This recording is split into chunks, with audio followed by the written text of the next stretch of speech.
to the latest edition of Sports First. On our agenda today, Iker Casillas officially announces he is hanging up his gloves. We discuss his legacy and what could be next for one of the best the game has ever seen. And speaking of best in the game, who's the best club manager right now? L'Equipe has had their answer, and you Liverpool fans, you're not going to be happy about it. And speaking of best in the game, who was the best player in Serie A this season? Ronaldo fans, you may want to miss this one just like the Liverpool fans. And all that before we hop on the transfer train. George D. Metellus is virtually in the house. Sports First starts right now.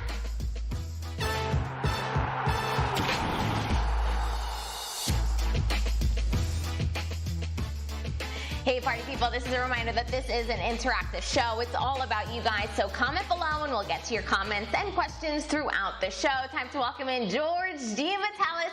Hi Georgie, the big news of the day we all woke up to: Iker Casillas officially announcing his retirement from football. He is hanging up his gloves, and he is undoubtedly one of the best goalkeepers, if not the best, one of the world has ever seen. Give us your initial reaction to the news.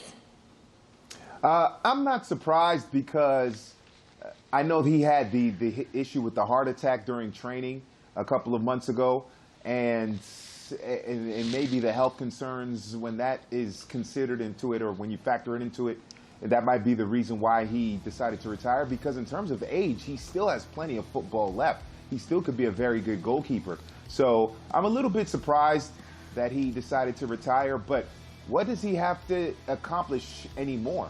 You're talking about a World Cup winner. You talk about Champions League. He's won league titles. So he's accomplished everything you want out of a goalkeeper in his great career. So I'm surprised that he retired, because I thought he still had a lot of good years left. But when you consider the heart situation and the accomplishments in his career, it's well-deserved, and I wish him the best going forward. He was a great goalkeeper. He was certainly one of the top 10 goalkeepers of all time.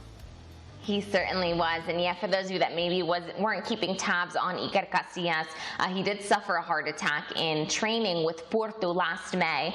He did recover, but he never made it back onto the pitch. He was given a coaching position with Porto, and that's what he had all season long. But he has officially announced that he is retiring, hanging up his gloves, as we said. Now, this is a man who, earlier in the year, he had announced his candidacy for the Spanish Football Federation president. Now, he withdrew that candidacy because of COVID-19 and the economic and social situation surrounding the pandemic, and how it's kind of stopped all of football and all of the world. But this is a man that I think, George, that we're going to see very active in the football world in some capacity. Could you see him perhaps one day as Spanish Football Federation president? Absolutely. I think that's something that is definitely in the cards for him in the future. That's for sure. He has, obviously, because of his reputation as a player, very classy player, even though Real Madrid treated him poorly on the way out. But still, his reputation personally as a goalkeeper and as a person is spotless. I mean, he's very classy. He's known as a class individual for the most part. So I think he would be a great Spanish Federation president. I think he could be a great president for whatever club he decides to go to, or at least be an ambassador to whatever club he decides to go to. I think that his days in football, even though on the pitch, are over, they are just starting when it comes to off the pitch in some kind of administrative role. And I'd like to see him run the Spanish Federation, because we know with Rubiales, who knows what's going to happen. It's been a lot of drama. It's been a novela in terms of his presidency of the Spanish Federation. Maybe Casillas can come in and calm things down and kind of get Spain back to the point where, well, they're always going to be a World Cup contender, Euro contender, but the noise that they make is on the pitch instead of off the pitch. Right, and you guys have seen the full pages come up on your screens of all of the things that Iker Casillas has accomplished, and it's really astounding. 3 times Champions League winner, a World Cup, 2 Euro Cups with Spain. This is a man that has had over 100 matches as Spain's captain. He's broken Champions League records. Iker Casillas has more games than any other player in Champions League history with 177 matches, and more clean sheets in the tournament at 57 than any other goalkeeper who's ever played the game. So, I mean, this is a man who has definitely written his name into history, and I think, just like you said, George, George, this is a man that we will see continue in football in some capacity. Let's hit the comment section because a lot of you weighing in on this announcement this morning also. Dennis Reggie Vega saying, respect to Casillas from Barcelona fans. Just like you said, George, this is a player that had respect from just about every soccer fan on the planet. Unfortunately, his goodbye from Real Madrid left a lot to be desired from, the treatment from Real Madrid. But yeah, just like you said, a lot of people agreeing with you. John Ice, he will now be working as an advisor to Florentino Perez. That'll be interesting. I'm sure he would love to return to Real Madrid in some capacity. Gino Fuentes saying Madrid treats everyone poorly on the way out. It is something that we've seen happen, not only at Real Madrid, but at various clubs, players perhaps being treated not in the way that they should have on the way out. All right, but this wasn't the only big news today. We wish all the best to Iker Casillas. The big topic of the day also, two other ones. George, if I was to ask you who is the best club manager at the moment in world soccer right now, who would you answer? I'd answer Jurgen Klopp. I would say Jurgen Klopp is the best manager in club football right now. You're talking about a couple of, back-to-back Champions League appearances, won the Champions League last season. What he did in the Premier League this season, winning the title by double digits in a dominant fashion. To me, Jurgen Klopp is the best manager in the world, to me. Best club manager. So what if I was to tell you that L'Equipe this morning announced who their best manager in club football is, and they have gone with the other man, the myth, the legend, Zinedine Zidane this season. Now, I know what you guys are going to say, French newspaper, French manager. I don't think that has a whole lot to play into this. But taking this season into consideration, and obviously we don't know what's going to happen in the Champions League. That's left to be determined and kicks off tomorrow with the Europa League and then the Champions League on Friday. So European football is back. But do you think that Zinedine Zidane deserves to be named best club manager in the world right now? No, I don't think he deserves it. Now, is he top 3? Yes, for sure. But I don't think he deserves to be number 1. I think if somebody said second or third, I could live with that. Okay, that's a smart choice. But number 1, no. I think Klopp, what he did this year with Liverpool. Remember, history was against Liverpool. They had never won the Premier League title. They hadn't won the English First Division title in 20-something years, a long time, and he got it done. And what he's done over the last 3 seasons with Liverpool has been amazing. And Real Madrid, look, they still have championship. This is a team, Real Madrid, that is always challenging for the title. Obviously, we know about the 3 Champions Leagues in a row. But what Klopp did this season in a league like the Premier League, to win it the way he did by the number, the margin that they won by, I think was much more impressive than what Zidane did. And I've been critical of Zidane in terms of winning the La Liga title without Cristiano Ronaldo, and he did an excellent job, no question.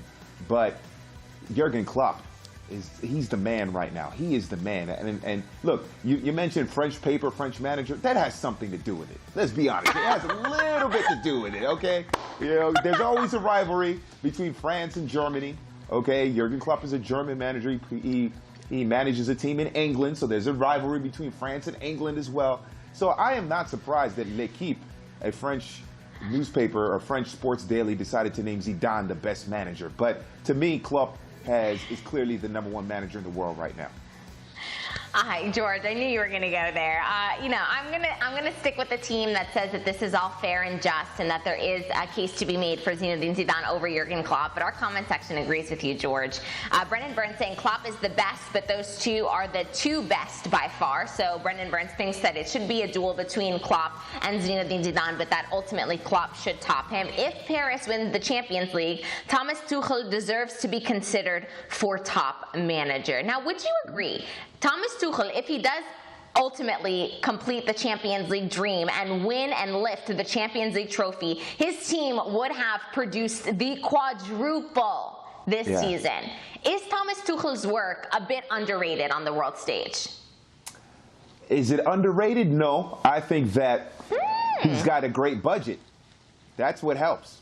And look, all those clubs have great budgets, but PSG's budget is a little bit higher than the rest of them. I think Thomas Tuchel has made some mistakes.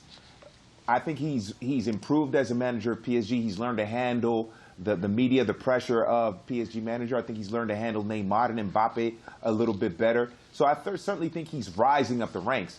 But if PSG win the Champions League, I don't know that Thomas Tuchel should be the #1 club manager in the world. When you consider PSG outspend the rest of the French club teams by, what, a factor of 10, 11 to 1? I mean, one player's salary at PSG is worth more than the salaries combined of 4 or 5 teams in Ligue 1.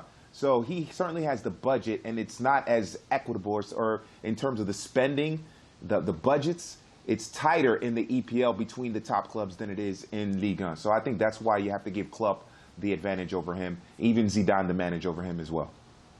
Very interesting. Well, L'Equipe did give a little explanation to their decision, and when explaining that it was Zidane. Zidane is a coach who has experienced only one club and quite rarely defeat. A coach who did what none of his predecessors have done, win 3 Champions Leagues in a row, 2016, 17, and 18, who was able to return to the footsteps of his own glory and question everything to become new Spanish champions with Real Madrid last month. I think a lot of credit has to be given to Zinedine Zidane for being able to do what Julen Lopetegui and Santiago Solari couldn't do with, I mean, 80% of the same players that both of those managers were given, and they did not have this team firing on all cylinders, both personally and the relationships within the dressing room, as much as tactically, that Zinedine Zidane has been able to accomplish. Would you agree? Yeah, absolutely. And look, after the restart, they were just devastating. I think the only points they dropped was at the very end against Leganés. Correct, Mundo. So yeah. they were excellent. They were excellent, and he's done a fantastic job in leading that team to the La Liga title. When you consider, what, only 2 players on the team had double digits in goals in league play, Benzema and Ramos. I mean, for a Real Madrid team to have that kind of stat, that is strange, and still win the league title, get the head-to-head over Barcelona as well. So look, he's done a fantastic job, but I think Klopp did a better job this season, and last couple of seasons, when you consider Liverpool's history in the Premier League and how they haven't even won it. Real Madrid winning the league title is common. Liverpool winning the Premier League, that's unusual. And that's why I think Klopp is #1. All right. Well, our comment section, most of them in the comment section do agree. They think that Klopp should have won it over Zinedine Zidane. I want to just bring up another little excerpt from this L'Equipe best club managers spread. They spoke about Jose Mourinho, George, and they said, quote, Jose Mourinho has lost his mojo for some time, weakened by the atmosphere of his reigns at Real Madrid, Chelsea, and Manchester United. Would you agree with that statement? Do you think that Jose Mourinho has lost his mojo? And he is not going to be happy about hearing this. Yeah. I mean, hey, anytime you lose your mojo, you ain't going to be happy about it. That's true. So I think he has. Unfortunately, he has. And I love the guy. I mean, he won a treble with Inter. So I love the guy. But I just don't. Something happened. Something snapped while he was at Real Madrid, and he hasn't been the same since. And I know he's won trophies after Real Madrid. I think he got a Premier League title with Chelsea and a Europa League title as well with United. I'm not 100% sure, and I got to remember. But yes, so he is still getting hardware. He's still getting silverware. But it's just not the same. You know, before Real Madrid, he would never talk about players the way he does now. Now he's willing to throw players under the bus and publicly say negative things about them or question them. He never used to do that before. He was a players manager when he was at Inter and at Porto, and even the first time around at Chelsea. Something happened at Real Madrid where he snapped, and he's definitely lost his mojo. And it's a shame that a manager like him, it's not even considered top 5 anymore. I can't imagine that a manager like Mourinho is no longer considered a top 5 manager in the world. I think that's how far he's fallen. Wowzers. Strong words from George Metellus. So you would not consider him in your who would you put in your top 5? Putting you on the spot here, so we'll give you some time to think, formulate your thoughts. But I want to know which 5. Top 5? You want me? I can rattle off right now. Okay, go ahead. Okay. I got Klopp, Zidane, Guardiola. I have Diego Simeone as number 4 in the world. Ooh. And then top 5, you have to give it up to somebody. Who did I see? Oh, shoot, I can't even think of a 5th one. See, I told you it was a tough there's one. A 5th it's one. Tough who comes in that. One is tough. Would you put a Thomas Tuchel there? Would you put Gasperini, who's been sensational with Atalanta lately? Would you put Asadi, who just won his 9th consecutive Scudetto for Juve? I mean, who takes that 5th place for you? I'm putting you on the spot. I told you. Yeah, the fifth place one is tough. 5th place one is tough. I'm gonna say You know what? I have to go with Gasperini, what he's done with Atalanta. He's got Atalanta in a position. They could beat PSG in this quarterfinal. They could beat them. So I'd say Gasperini is 5th. You have to put a Sarri maybe 6th in that list. So where's Mourinho on this list? Does he crack your top 10? Top 10. Well, I just mentioned 7 right there, right? Or, so Mourinho comes 8th. 6. Yeah, about 8th or 9th. I did a decent job with Tottenham. I'll even put Pochettino in the mix. I know Pochettino don't have a job. Yeah. But Pochettino is an excellent manager as well. So he's around 9 or 10. 9 or 10 still. Just off reputation. Yeah. And not reputation, but and recent achievements. I mean, Pochettino, although hasn't won much or anything as of late, but okay, that's for a different show. Let's talk Serie A because we spoke about the best manager in the game, and I want to switch gears and talk about the best player in Serie A this season. What name would come to mind? Most valuable player, MVP. Who would you have picked, George? Well, I know the answer. Who actually won it, but I would have picked. It's got to be between Immobile and Cristiano Ronaldo. I personally probably would have picked Ciro Immobile because you talk about the leading goal scorer, and Lazio surprised everybody by finishing in the top 4. I don't know if anybody preseason, before the Serie A season, would have picked Lazio to finish in a Champions League position and actually be pushing Juve for the title for the majority of the season. So I would go with Ciro Immobile. I thought he would be the most valuable player. Okay, well, a lot of people think that a case should have been made for clearly Cristiano Ronaldo, who was Juventus' top scorer on the road to their 9th successive Scudetto. And instead, the award went to Paulo Dybala, who picked up 11 goals, 11 assists in 33 matches. Of course, he was integral to this Juventus team. He definitely refound himself this season under Mauricio Sarri after perhaps not the best season last season. He's definitely played a key role in Juventus' success in the league. But would you even consider him the MVP of Juventus, let alone the entire league, George? I mean, explain this pick to me because it just doesn't add up. I mean, he's an excellent player. I mean, there's a reason they call him La Joya, right? The jewel, because he's a fantastic player. And I think a lot of people who follow Serie A thought that when Sarri came back, he could be the player that really thrives in Sarri's system.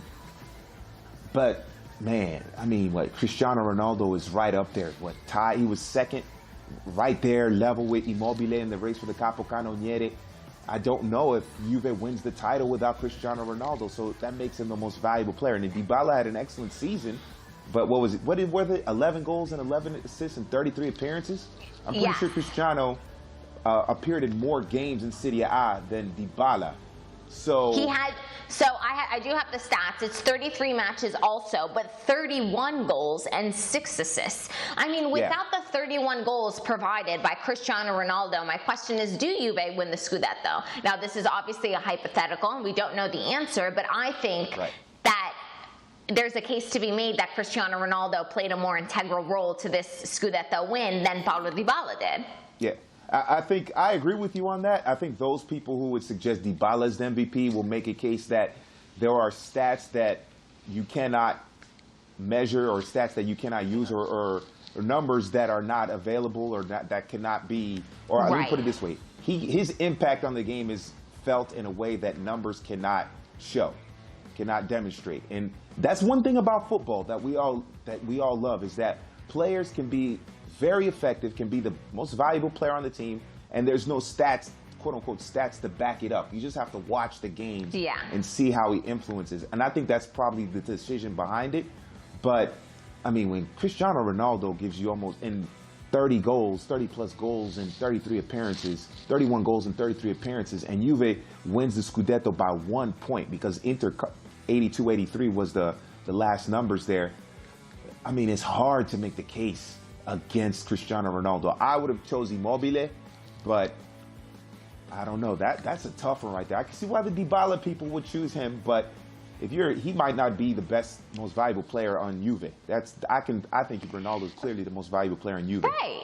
Right, and so that's the case that I'm making. But nevertheless, we didn't pick the winner. Congratulations to Paulo Dybala for winning Serie A MVP. This is a man who has said that he wants to stay put at Juventus. 2 seasons ago, this was a player that we were shipping out of Juventus as a flop, sending him to the likes of Manchester United or PSG because he needed to start fresh, and he really has reinvented himself. So congratulations to Dybala on a sensational season, and Cristiano Ronaldo is not going to be too happy with this decision. Speaking of Ronaldo, though, a really interesting rumor. We're going to hop on the transfer train now.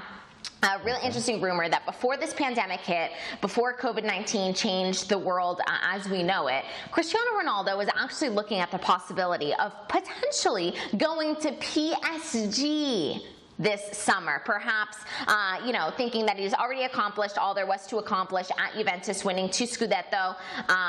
Obviously, they want to win the Champions League, but the possibility of seeing Mbappe, Neymar, and Cristiano Ronaldo playing in a front three makes me smile from ear to ear. What's your take on this potential rumor? And again, this is just a rumor, but what's your take on this, the potential here? It would have been sweet to see. It would have been sweet to see, for sure. One issue, though, on the pitch is that Neymar normally starts on the left, Cristiano Ronaldo is on the left side. So that would have been a tough. How would you work that out tactically? That would have been some drama right there. Something that would have been a storyline that I would have liked to see play out. But you're talking about Cristiano Ronaldo. I'm sorry, Messi fans, but Cristiano Ronaldo is the most glamorous footballer on the planet. Okay, I'm not saying he's the best. He's the most glamorous. Glamorous. Yeah, he got more Instagram followers, more Facebook, more Twitter, more underwear commercials, all of that stuff. Okay, so. He does. He got his own bedding, right? George. That's what counts. He's got his own bedding. I mean, hey, why not join a club that Beyonce has been seen with the PSG outfit? I mean, they have a deal with Nike and Air Jordan. Star power. Yes.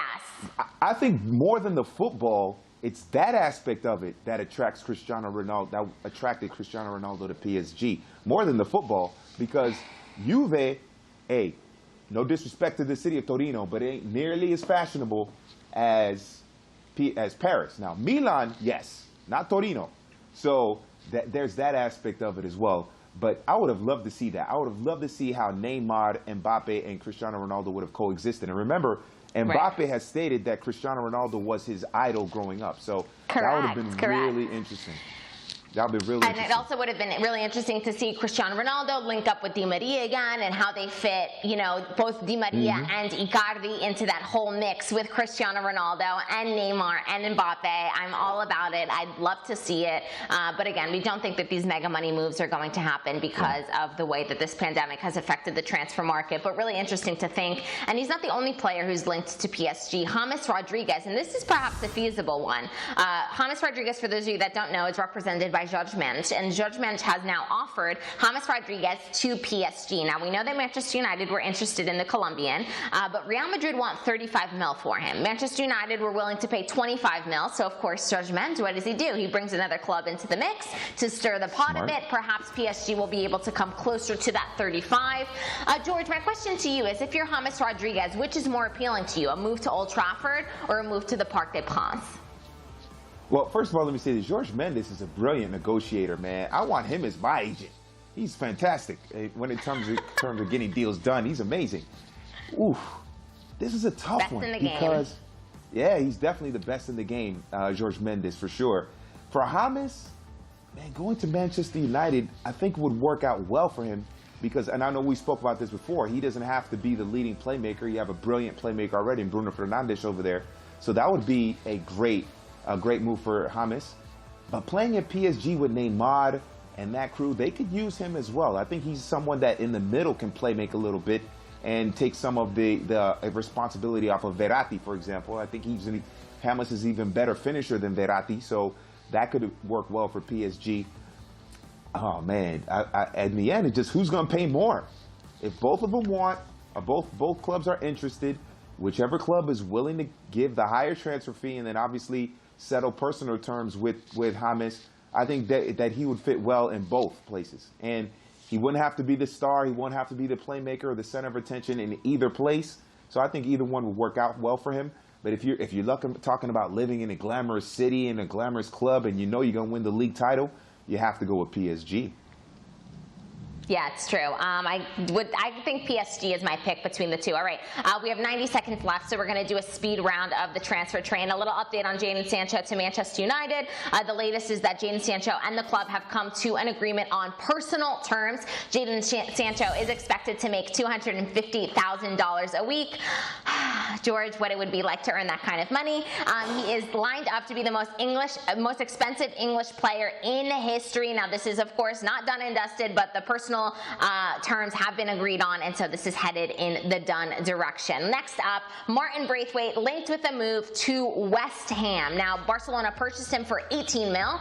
They're looking to sell him for 20. George, do you like that move? Yes or no? We have 10 seconds.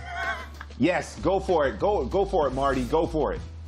Go for it, Marty, and I love the new nickname. That's all we have for you guys on Sports First. We always run out of time. Thank you so much for joining us. More tomorrow. Ciao, ciao.